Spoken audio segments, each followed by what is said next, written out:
All right, Brandon, we were told, I believe, by transgender activists such as Jessica Yaniv that we owed tolerance and respect and dignity to people, no matter their gender identity, and I agree with that statement.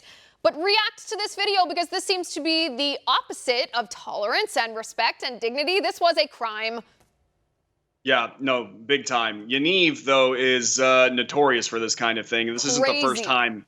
This isn't the first time he's actually assaulted somebody. He did so with a cane to a Rebel reporter not long ago.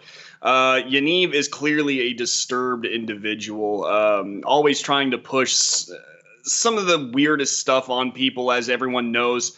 You know, he recently tried to sue a bunch of women for not waxing his testicles. Luckily, he lost that. But now this is the same guy, I want to remind everyone, who tried to organize a pool party for small children, a topless pool party for small children, where parents weren't allowed.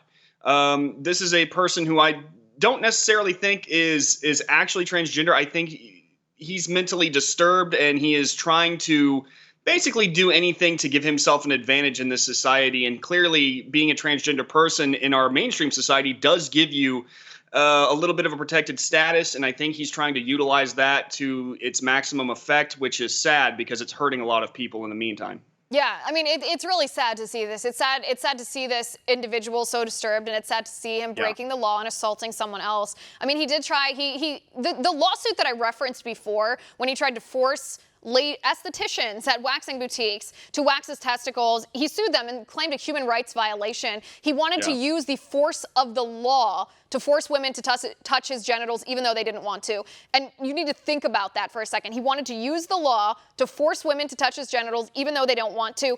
And to be honest, Brandon, that seems to me to be the illogical, logical conclusion of this: you will be made to adhere to the transgender ideology, otherwise you will be ostracized. That part of it, that is in line with the transgender ideology.